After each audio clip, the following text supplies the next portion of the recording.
우리가 하신 말씀은 사도행전 19장 21절로 41절까지 있는 말씀입니다. 그 가운데 우리가 35절로 41절을 끊어 읽었습니다. 첫사랑을 잊지 맙시다. 첫사랑을 잊지 맙시다. 라고 하는 제목으로 하나님 말씀 드리길 원합니다. 지금 우리는 계속해서 바울 사도의 3차 전도 여행을 공부하고 있습니다. 3차 전도 여행은 에베소라고 하는 도시에서 시작되었습니다. 이 여행에는 우리가 두 가지 중요한 사실을 발견할 수가 있는데, 첫 번째는 성령을 베푼 사건이라고 하는 것이지요. 성령의 능력을 체험하고 성령의 충만함을 경험한 일들이 바로 이 에베소 성도들 사이에서 일어났다는 것입니다. 물론 그들은 구원받은 하나님의 사람입니다. 예수님을 잘 아는 사람이었지요. 그러나 그들은 구원으로 만족하는 것이 아니라 이제 성령의 충만함을 잃고 성령의 세례를 받고 성령의 강력한 기름 부으심을 받게 되었다는 것입니다. 성령의 세례가 베풀어졌을 때 그들에게 나타난 현상은 방언도 하고 예언도 하고 능력도 받게 되었다는 것입니다. 그 무리의 숫자가 다수가 아니었어요. 소수였다는 것입니다. 12명쯤 되는 소수의 무리였다는 것이지요. 그러니 여러분, 다수가 세상을 변화시키는 것이 아닙니다. 언제나 창조적인 소수, 헌신된 소수가 세상을 변화시키는 것입니다. 오늘 주님 음대교회에서 사람이 없어서 세상이 변화되지 않는 것이 아니라 이처럼 헌신된 소수, 창조적인 소수가 없기 때문에 세상이 변하지 않는다는 것입니다. 또 하나 중요한 사실은 그것은 선교의 새로운 전략을 삼았다는 것이지요. 십자가 복음을 전하는 방법을 바꾼 거예요. 그것을 가리켜서 우리는 두란노 서원의 사역이다 이렇게 얘기할 거예요. 바울 사도는 두란노라고 하는 장소를 이제 빌려서 성령 세례를 받은 능력 있는 소수의 무리 12명을 데리고 집중적으로 2년을 훈련시켰어요. 예수님이 12명의 제자를 3년 동안 훈련시켰듯이 이 바울 사도도 이제 두란노 서원에서 2년 동안 집중적으로 훈련을 시켰다는 것입니다. 그 결과가 무엇입니까? 20절에 보면 그 결과에 대해서 아주 간단하게 언급하고 있습니다. 20절입니다. 시작. 이와 같이 주의 말씀이 힘이 있어 흥하여 세력을 얻으니라. 아멘. 여러분, 이처럼 말씀에는 힘이 있습니다. 훈련을 받으면 힘이 생긴다는 것이지요. 제자 훈련을 하면 힘을 얻습니다. 말씀으로 힘이 생긴다는 것이지요. 그리고 말씀으로 힘이 생기면 어떻게 되느냐? 심령의 부흥이 일어나고 교회에 놀라운 부흥이 일어난다는 것입니다. 영적인 부흥은 많은 사람에게 변화를 일으키고 영적인 영향력, 선한 영향력을 끼친다는 것이지요. 2년이 지난 후에 바울 사도 마음속에 또 한 가지 비전, 또 한 가지 생각을 갖게 되었다는 것입니다. 그 마음을 사로잡고 있는 환상이 뭐냐? 그것은 내가 로마를 봐야겠다라고 하는 것입니다. 로마를 보고 싶다. 즉 그 당시 세계 중심의 도시였고 100만의 인구가 살았던 로마를 내가 보고 싶다는 것입니다. 로마에 대한 간절한 생각을 바울 사도가 이제 갖게 된 것이지요. 우리가 첫 번째로 살펴볼 메시지는 로마를 향한 눈이, 영적인 눈이 떠진 것입니다. 21절 22절입니다. 시작. 이 일에 있은 후에 바울이 마게도냐와 아가야를 거쳐 예루살렘에 가기로 작정하여 이르되 내가 거기 갔다가 뒤에 로마도 보아야 하리라 하고 자기를 돕는 사람 중에서 디모데와 에라스토 두 사람을 마게도냐로 보내고 자기는 아시아에 얼마 동안 더 있으니라. 아멘. 이제 바울 사도는 마게도냐와 아가야를 거쳐서 예루살렘으로 가겠다 이렇게 계획을 세웁니다. 왜 세우느냐? 이 예루살렘에 돌아가서 이제 선교 보고를 하고 로마로 가고 싶다는 것입니다. 로마를 보고 싶다. 로마로 가고 싶다. 그는 로마에 대해서 영적인 눈, 새로운 눈이 띄어지기 시작했다는 것입니다. 인생이란 눈을 뜨는 것입니다. 우리가 어렸을 때는 보는 세계와 깨닫는 세계가 작아요. 왜냐하면 눈이 감겨져 있기 때문이라는 것입니다. 그런데 이 어른이 되면 눈이 떠지는 것이지요. 자신에게 눈을 뜨기 시작하고 사랑에 눈을 뜨기 시작하는 것입니다. 그래서 어떤 사람들은 돈의 눈이 띄어지기도 하고 성공의 눈이 띄어지기도 한다는 것입니다. 그는 예루살렘을 떠나서 이제 수리아 안디옥으로 가게 되었어요. 수리아 안디옥에서 성령의 음성을 듣고 바나바와 함께 1차 전도 여행을 떠나는 것입니다. 불이 붙은 것이지요. 심령에 불이 붙어서 놀라운 하나님의 역사를 일으켰을 때 기적이 일어나고 능력들이 나타나게 되었습니다. 물론 좋은 일만 있었느냐? 그렇지 않아요. 충돌이 있었습니다. 1차 전도여행을 마치고 2차 전도여행을 떠날 때는 가장 존경하고 사랑했던 바나바와 함께 충돌이 있었어요. 삐걱거림이 있었다는 것이지요. 계획대로 잘 안 되는 거예요. 그래서 서로의 의견이 충돌되는 것이지요. 바나바의 그 생질이었던 나가를 데려갈 것이냐 데리고 가지 않을 것이냐, 이것 때문에 문제가 된 거예요. 그렇게 훌륭하고 존경스러운 바나바와 이제 바울은 헤어지게 되었다. 그래서 결국은 바나바는 바나바대로, 그리고 이제 바울은 바울대로 이 선교여행을 떠났다는 것입니다. 물론 1차 전도여행과 똑같이 2차 전도여행도 능력이 나타나기 시작했고 기적의 역사가 일어났다는 것입니다. 기적이 계속되면서 어느 날 그 환상 가운데 성령의 강력한 기름 부으심이 있어요. 그런데 바울 사도가 이 소아시아, 지금의 튀르키예를 전도하려고 할 때에 이 아시아의 전도를 멈추라는 것입니다. 그래서 여기서부터 계획이 뒤집히기 시작했어요. 생각지도 못한 일이 생겼다는 것입니다. 하나님의 성령은 그에게 마게도냐에서 우리를 도우라고 한 환상을 보게 했다는 것이지요. 그래서 결국은 드로아에서 185km를 배를 타고 에게를 거쳐서 네아폴리 항구를 통해서 15km 더 가서 결국은 마게도냐에서 복음을 전하고, 복음을 전하면서 유럽 최초의 교회가 빌립보 교회가 세워지지 않습니까? 여러분, 중요한 것은 믿음에 순종하는 일이라고 하는 것입니다. 무슨 일이 있었는지, 왜 가라고 하는지 전혀 알 수가 없어요. 그러나 하나님 말씀하시니 아멘 하고 순종하며 나아갔다는 것입니다.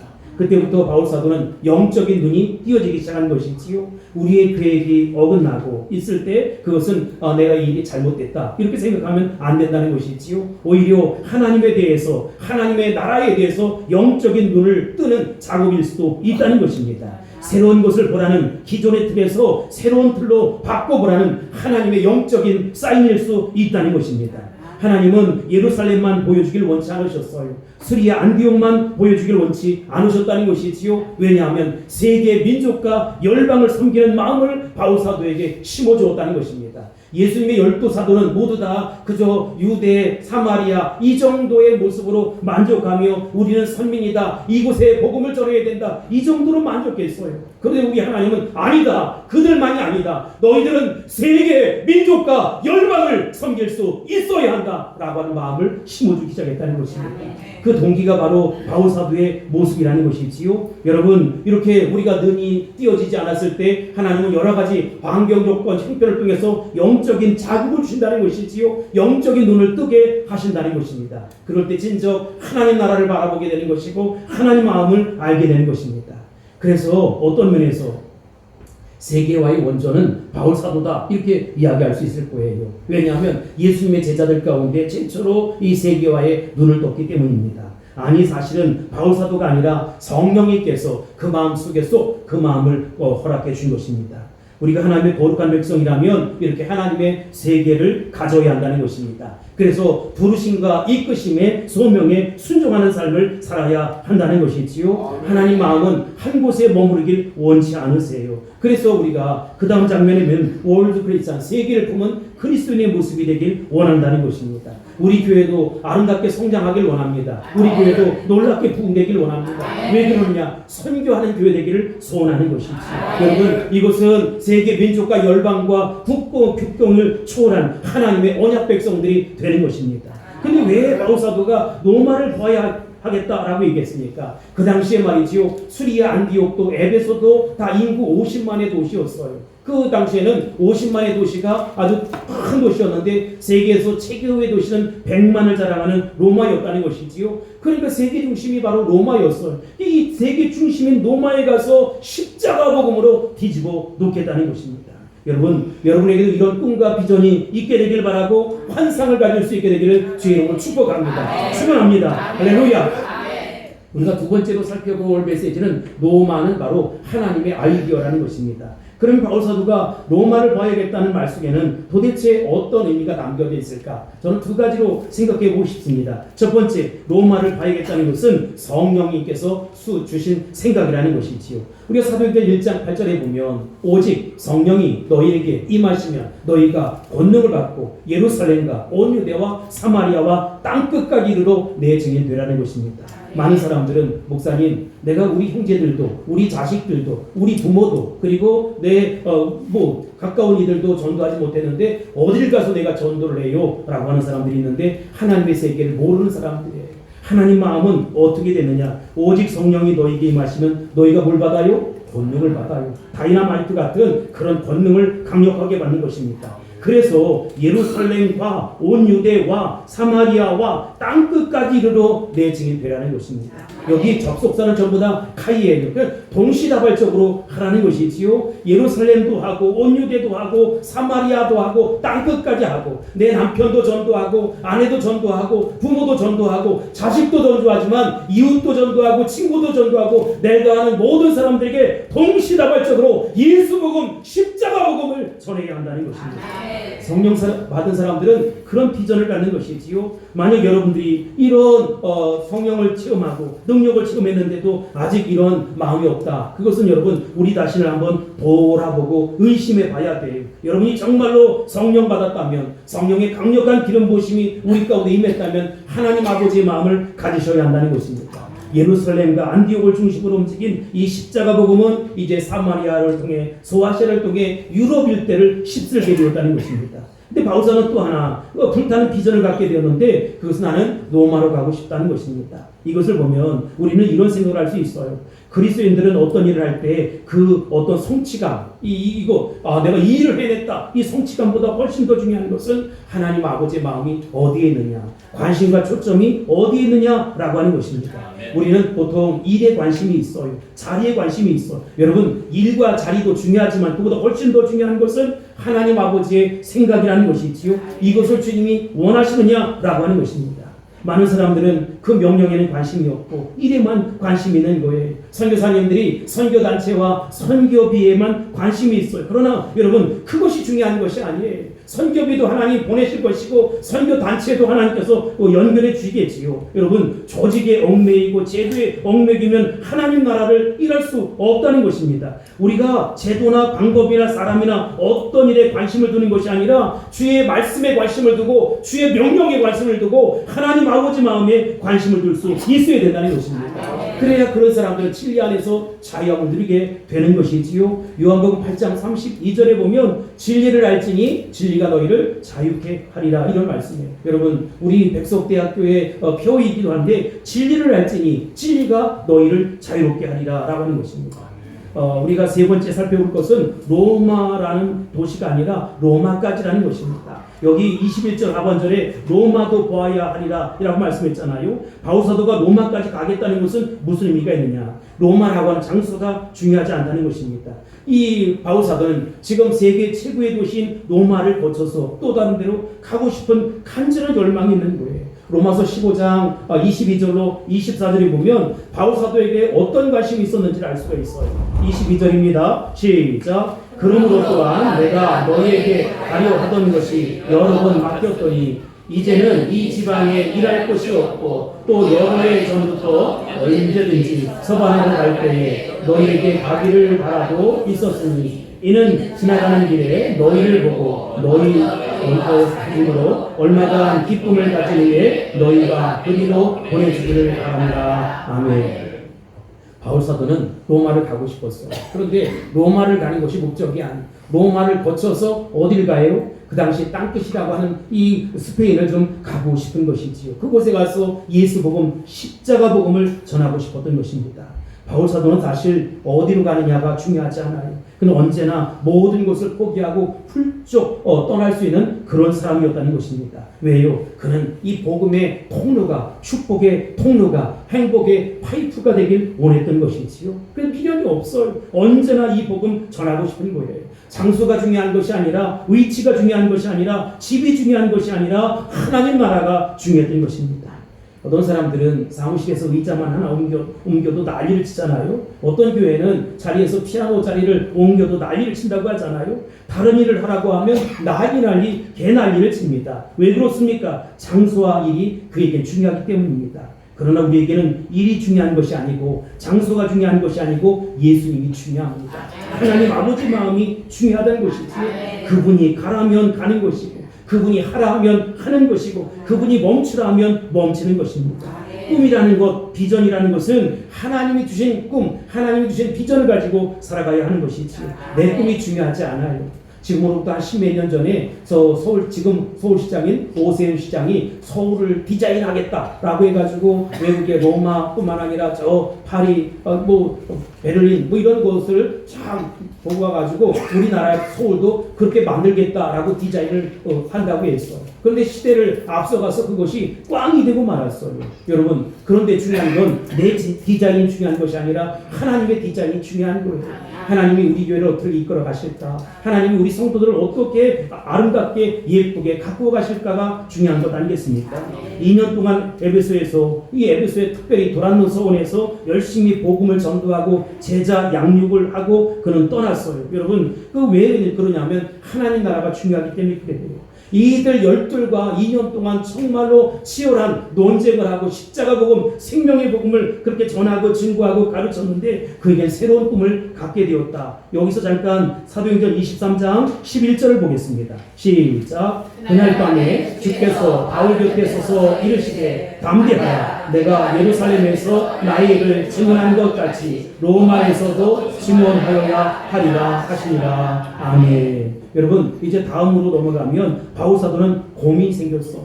고민이 되는 꿈을 꾸었어. 실제로 또 고민에 빠졌어. 여기서 그날 밤에 라고 하는 말이 나오는데 저는 그날 밤이라는 말이 참 좋습니다. 바울 사도에게는 그날 밤이 참 많아요. 즉 그날 밤이란 주님이 나타나신 밤이라는 것이지요. 성령이 나타나신 밤이라는 것입니다. 주님께서 나에게 말씀하신 밤이라는 것입니다. 주님이 내 곁에서 계시는 것이지요. 바울 곁에 서서 주님은 걱정하지 마라. 담대하라. 너는 죽지 않는다. 망하지 않는다. 라고 말씀하셨어요. 그 다음에 주님은 내가 예루살렘에서 나의 일을 증거한 것 같이 어떻게 하라고 하셨느냐? 로마에서도 증언하여야 하리라 라고 말씀하고 있습니다.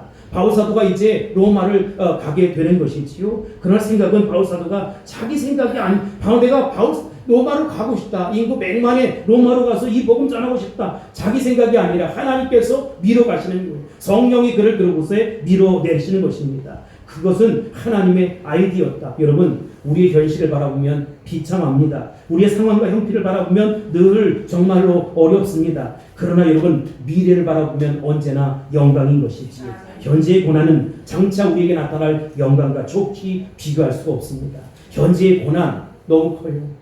죽고 싶어요. 이 자리를 떠나고 싶어요. 모든 걸 다 내려놓고 싶어요. 등지고 싶어요. 십자가도 내 동대기 치고 싶어요. 그러나 여러분, 현재의 고난의 무게가 무겁기도 하지만 장차 우리에게 나타날 영광과 좋게 비교할 수 없어요. 게임이 되질 않아요. 그러니까 여러분, 하늘을 바라보시고 하늘 소망을 갖게 하시고 나중 영광을 기억하는 저와 여러분이 다 될 수 있기를 예수님의 이름으로 축원합니다.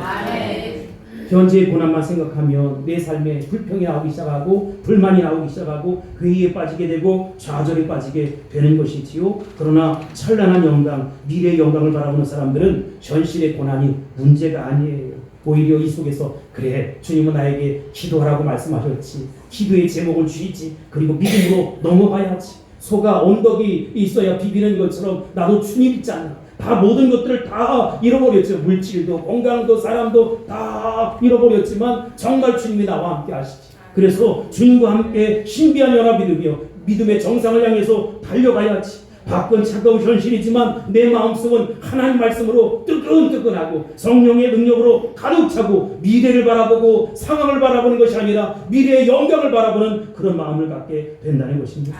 그런 마음 가졌을 때 성령께서 걱정하지 마라. 너는 로마를 보게 될 것이다.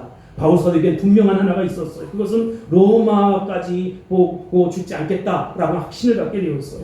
여러분, 그가 로마로 갈 때 열흘 동안 유라굴로 광풍, 큰 태풍을 만났잖아요. 그런데 모든 사람들은 죽겠다고 살겠다고 자기 모든 물건들을 다 이제 바다에 던지고 수단 방법 가리지 않고 살 수 있는 방법을 찾아요. 근데 바울 사도는 그러질 않아요. 왜냐하면 주님이 분명 나에게 말씀하셨다. 로마를 보게 될 것이라고 말씀하셨다. 로마에서 이 복음, 십자가의 복음, 생명의 복음, 이 보혈의 능력을 전하라고 말씀하셨다. 그러니 나는 그 어려움 가운데도 아멘이라는 것이지. 내 상황과 형편을 바라보면 정말로 여러 가지 마음들을 갖게 되는 여러분, 내 상황과 형편 바라보지 마시고 주님 바라볼 수 있게 되길 바랍니다. 나를 향한 하나님의 계획이 있다는 것입니다. 우리 대통령도 계획이 있고 국회의원들도 계획이 있지만 여러분, 그 정도가 안 돼요. 5년 단임, 4년 얼마든지 할 수 있겠지만 그들의 계획이 중요한 것이 아니라 우리의 왕 대신 예수님의 계획이 중요한 것입니다. 위대하고 강하신 우리 주님의 계획이 중요한 것이지. 여러분, 그러니 꿈을 가질 수 있게 되길 바랍니다. 제가 어떤 글을 보니까 아주 유명한 외국의 소설가가 글을 이렇게 썼더라고. 보니까 20년 후에 너의 삶은 어떻게 될 것이냐, 그런 내용이에요. 여러분, 20년 후에 우리가 후회할 것이 참 많아진다는 거. 그때 믿음으로 살았어야 되는데, 그때 그것을 반드시 했어야 되는데, 그때 순종했어야 되는데, 그때 기타 등등의 이야기를 하면서 우리는 20년이 지나면 분명 후회하게 될 것이다. 이런 얘기 있지. 여러분, 우리가 문제에 목매달고 삽니다. 그래서 월급이 잠깐 올라가면, 조금 올라가면 할렐루야입니다. 집 한 칸 사면 기뻐 뛰며 잠을 자지 못하는 거예요. 새로운 차가 나오면 혹시 누가 건드려 놓을까봐 걱정이 태산입니다. 여러분, 고작 우리의 꿈이 이런 것입니까? 여러분의 인생을, 젊음을, 청춘을, 여러분들이 가지고 있는 모든 지혜와 지식의 바탕을 다 쏟아서 나의 야망과 나의 욕망을 이루고 싶습니까? 아니에요. 현재의 고난은 장차 우리에게 나타날 영광과 좋게 비교할 수 없습니다. 미래를 향한 꿈을 가져야 합니다. 내가 20년, 30년 후에도 정말로 절망하지 아니하고, 야, 내가 잘못 살았다라고 후회하지 않는 인생을 사실 수 있어야 된다는 것입니다. 어떤 의미에서 우리는 미래도 없이 꿈도 없이 그냥 사는 거예요. 그러니까 비참한 거예요. 누가 한마디 하면 자존심에 견딜 수가 없어요. 누가 정말 이상한 모습으로 반응하면 쫓아가서, 내가 선배 목사님이 이렇게 주유소에 갔는데 보니까 예전에는 우리 셀프 주유소 말고 하잖아요. 근데 내가 지금 얼마짜리인데, 얼마짜리야? 예수일짜리. 여러분, 제가 로마에 성지순례를 갔었어요. 그런데 이게 로마라는 나라는 제가 갔을 때 화장실에 돈을 받는 거예요. 그 화장실이 여기 있는 것이 아니고 카페 같은 데가 있잖아요. 근데 우리 목사님 사모님 10명을 모시고 카페를 딱 들어갔는데, 커피는 2잔 시키고, 우리 같이 아메리카노를 시키는 것이 아니라 카푸치노 커피를 딱 2잔 시켰는데 10명이 우르르 하고 화장실에 들어갔어. 쪽팔려 견딜 수가 없어. 내가 그래서 스미마센 하고 인사를 했어. 왜냐하면 나도 갑자기 그러고 싶어. 왜 그랬는지 스미마센 그랬어. 그런데 어떤 년이, 여기서 어떤 년은 누구예요? 예? 누구라고 얘기할 수 없는데, 목사님, 스미마센이 뭐야? 이렇게 묻는 거예요. 나는 일본 사람이 아니라 한국 사람이 된 것이지. 걔가 돈을 치고 던지더라고, 나한테. 야, 2명 사놓고 왜 10명 들어가냐, 이 말이지요. 그래서 내가 6월 팁하고 이 1유로를 치고 던졌어요. 너 가져라. 근데 지금 생각해보면 진짜 잘못된 거예요. 그리고 야, 이게 빵 하고 춤 추면 어떻게 됐을까, 이런 생각도 해보게 되는데, 야, 인간이 다 그래요. 여러분, 손해를 봐야 기회가 옵니다. 손해보지 아니하면 절대 은혜가 우리 가운데 오지 않아요. 어느 공청체든 어느 단체든 누군가 손해봐야 다른 사람이 은혜를 받을 수 있는 것입니다. 여러분들이 손해를 안 보면 누군가 은혜를 받을 수가 없어요. 예수님이 십자가에 못 박혀 돌아가셨기 때문에 인류 구원이 완성된 것입니다. 예수님이 십자가 고난을 당하시고 또 처절한 보혈을 흘려주셨기 때문에 마귀의 세력은 그곳에 무릎을 꿇게 됐고, 인류 구원, 나의 구원은 완성될 수 있었다라고 하는 것입니다. 그러니 여러분, 손해볼 수 있게 되길 바랍니다. 정말 주님을 향해서, 하나님 영광을 향해서 손해볼 수 있게 되길 바랍니다. 자, 역사를 보세요. 손해보게 생겼는지? 아니고요, 목사님. 우리가 다음으로 살펴볼 내용은 꿈은 꿈이고 현실은 현실이라는 거예요. 여러분, 꿈을 가진 바울 사도가 항상 현실이 멋지고 좋은 것만은 아니었다. 언제나 주변에 소용돌이가 치는 고통이 있었고, 갈등이 있었고, 괴로움이 있었다는 것이 23절 보겠습니다. 23절 시작. 그때쯤 되어 이 도로 말미암아 적지 않은 소동이 있었으니 이 바울 사도가 복음 전도를 했는데 큰 소동이 일어났어요. 그 소동이 이 데메드리오라고 하는 말이지요. 사람을 통해서 소동이 일어났어요. 그는 아데미 신상을 만드는 사람. 다음 그림에 보면 이 그 말이죠. 그 아데미 신상이 나올 터인데 이렇게 그 조각을 하는 거예요. 데메드리오라는 사람이 여러 직원을 데리고 지금 조각을 해서 파는 거예요. 여러분 에베소에는 이 그 아데미 신상이 로마보다 4배나 큰 것이 있었고 한 25만 명 정도를 수용할 수 있는 그런 신전이 있었다는 거예요. 그런데 이곳에 5월이 되면 축제를 하는데 많은 사람들이 그래서 저렇게 조각해 놓은 신상을 하나씩 이렇게 사고 이렇게 했는데 바울 사도가 지금 그것을 못 팔게 만들었다는 거예요. 그 신상의 위험이 떨어졌기 때문에 데메드리오라는 사람이 정말로 자기 직업을 잃어버리게 생겼고 손해가 막심이니까 27절을 보세요. 시작. 우리의 이 영업이 천하여질 위험이 있을 뿐 아니라 큰 여신 아데미의 신전도 무시당하게 되고 온 아시아와 천하가 위하는 그의 위험도 떨어질 바하노라 하더라. 아멘. 사람들은 분노로 치를 떱니다. 순식간에 온 성이 소동이 벌어졌어요. 그랬더니 28절에 보면 뭐라고 얘기하냐. 크다 에베소 사람의 아데미오라고 이야기합니다. 그렇게 외치면서 이제 데메드리오가 선동을 하기 시작하는 거예요. 그 바울 사도를 따라다니던 두 사람이 두란노 소원에서 10사람 가운데 2사람이 잡혔어. 그래서 거기서 한 1000m 정도 되는 공연장으로 이제 갔습니다. 그 사람들이 몰려가는 바울 사도가 괴로웠어요. 자기 제자들이 지금 끌려가는데 자기가 아무것도 할 수 없어서 달려가려고 하니까 막는. 그러면 선생님도 위험합니다. 갈 수 없습니다. 그래서 그는 갈 수가 없었어요. 이처럼 복음을 전한다는 것은 그저 낭만만 있는 것은 아니다. 꿈을 가진 사람에게는 고난이 뒤따를 수 있다는 것입니다. 여러분은 하나님 주신 비전을 선택하시겠습니까? 아니면 안락한 삶을 선택하시겠습니까? 모든 것이 안정되고 평안하고 부족함이 없는 삶을 원하십니까? 아니면 고난도 있고 배고픔도 있고 속상한 것이 있을지라도 하나님 영광을 위해 예수님 때문에 위대한 꿈을 가지고 사시겠습니까?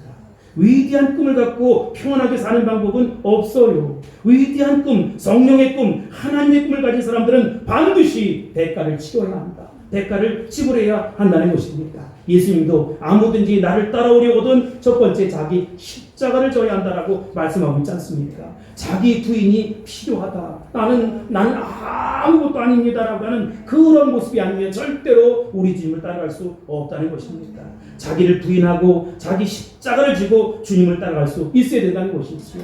비전을 가진 사람, 꿈을 가진 사람, 이상을 가진 사람은 무언가 잃어버리게 되어 있어요.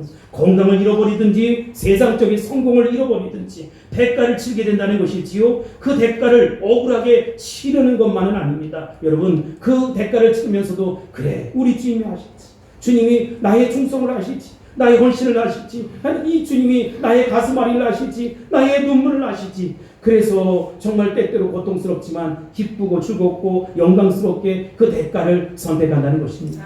32절 보겠습니다. 시작. 사람들이 외쳐 어떤 이는 이런 말을 어떤 이는 저런 말을 하니 모인 무리가 곤란하여 해반이나 어찌하여 모였는지 알지 못하더라. 아멘.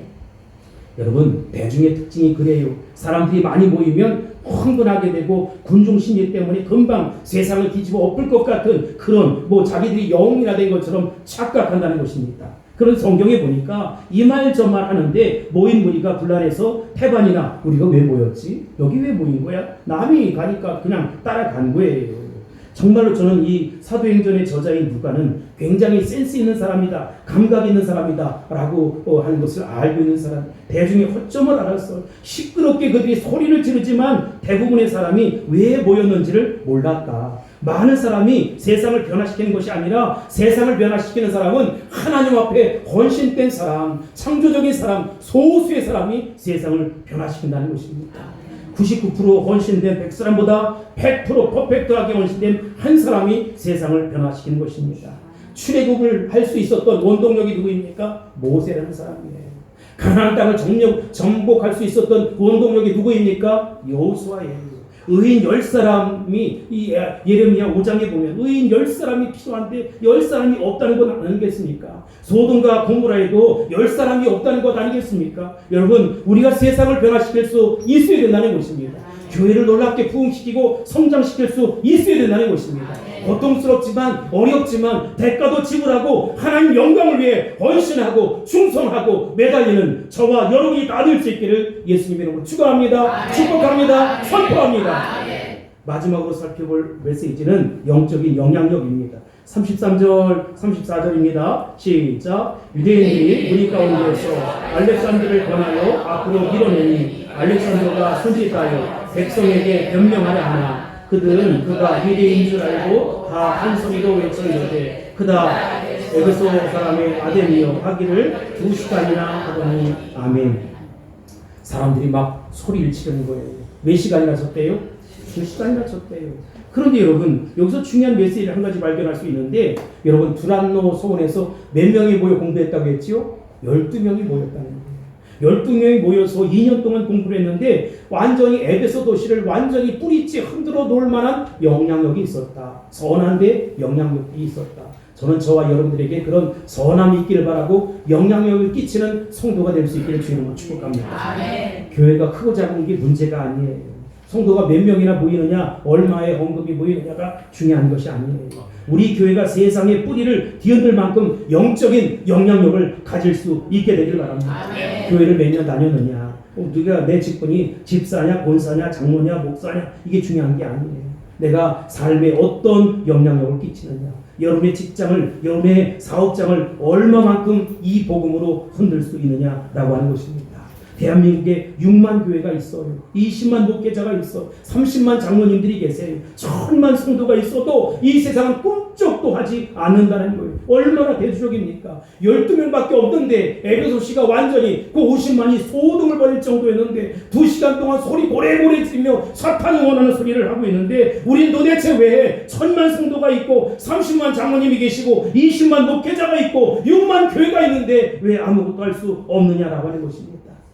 영적인 힘이 있어야 합니다. 여러분 세상을 바꿔야 합니다. 이 복음으로 말씀으로 세상을 바꿀 수 있게 되길 바랍니다. 35절 보세요. 시작. 서기장이 우리를 진정시키고 이르되 에베소 사람들아 에베소시가 큰 아데미와 제우스에게서 내려온 우상의 신전지가 된 줄을 누가 알지 못하겠느냐. 아멘. 한 서기장이 나와요. 이 사람은 상식과 양식이 있는 훌륭한 정치인인 것 같습니다. 유능한 사람이에요. 그래서 아주 2시간이나 소동했는데 1시간에 잠재워버렸어요. 순식간에 사람들을 다 흩어버렸어요. 그는 대중을 향해서 뭐라고 얘기했느냐. 너희들이 말하는 아데미 신이 위대한 거 안다. 그런데 그것을 그렇게 외칠 필요가 있느냐라고 하는 것입니다. 정말 위대하다면 외치지 않아도 그 자체가 위대한 거예요.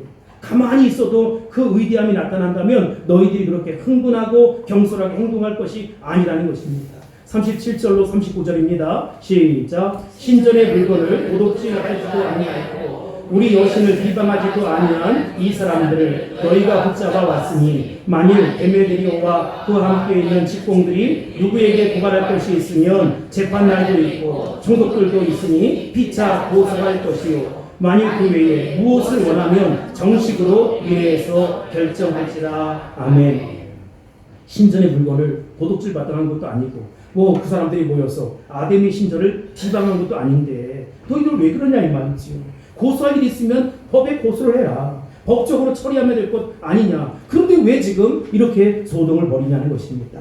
40절, 41절입니다. 시작. 오늘 아무 까닭도 없는 이 일에 우리가 소요 사건으로 책망받을 위험이 있고 우리는 이 불법 집회에 관하여 보고할 자료가 없다 하고 이에 그 모임을 흩어지게 하니라. 아멘. 너희들 이러면 소요죄로 걸릴 수밖에 없다. 너희들이 명분이 없다. 그러니까 뭐예요? 이 사건 하나의 해프닝이 된 것이지. 그냥 해프닝이에요. 우리는 에베소라고 하는 이 도시, 에베소 교회를 생각해 봤어요.